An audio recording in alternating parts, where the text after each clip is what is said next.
Maybe you've heard it said that you shouldn't just exercise, you should train. Well, what's the difference? Hey friends, it's Chad Husted with TeamQuadzilla.com here to share a mental fitness thought of the day, because we know healthy living starts between your ears. Physical exercise is any activity that enhances or maintains fitness in a general way. So some form of vigorous movement to burn calories, increase your heart rate, tire your muscles, that kind of thing. And exercise helps people feel good and to enjoy their preferred activities over time, right? So obviously, exercise is very good for you.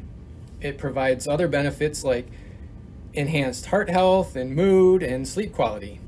Regular exercise can also increase your energy for your busy life while helping to regulate your weight.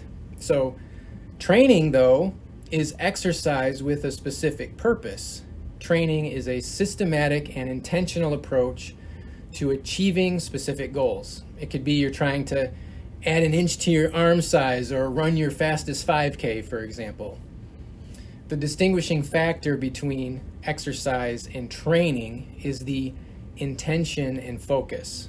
Exercise doesn't require a program or have a concrete outcome necessarily, but training aims to condition the body to operate at a higher level and achieve specific goals.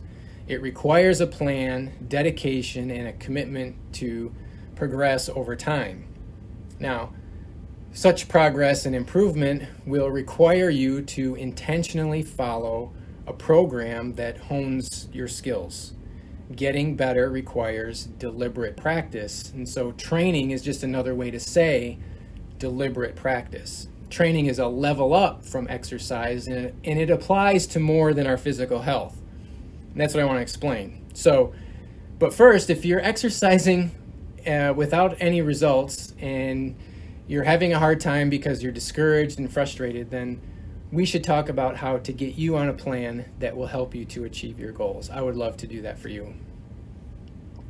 Okay, so for the health conscious people like you and I and Team Quadzilla here, we may do all kinds of things to maintain or improve our physical bodies and our health.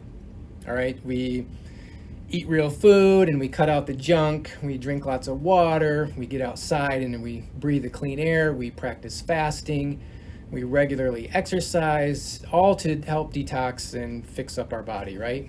We work hard to be physically healthy, but what about our mind and our soul? Do we put as much effort to train our mind and our soul as we do our physical body? Probably not, but we should, right? Consider this passage in the Bible about training. 1 Timothy 4:7-9 says, "Have nothing to do with godless myths and old wives' tales. Rather, train yourself to be godly. For physical training is of some value, but godliness has value for all things, holding promise for both the present life and the life to come. This is a trustworthy saying that deserves full acceptance." So what about our spiritual life? Our world certainly seems to grow more spiritually toxic all the time, and it's impossible to avoid encountering snares and temptations. So how do we keep our spiritual body pure? The psalmist has a solution. He says, "Store up God's word in your heart so that we might not sin against him, and apply the wisdom and direction of his word to our life." So think about it.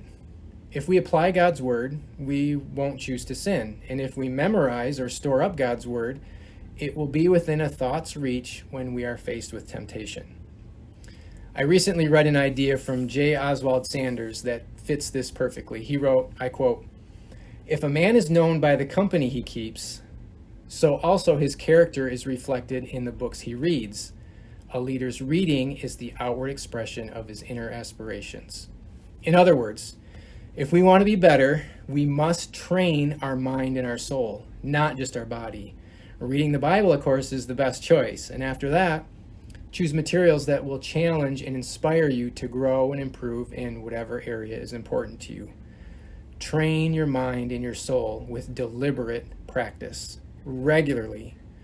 Doing so is of great value, way more than achieving your fastest 5K or bigger biceps, right?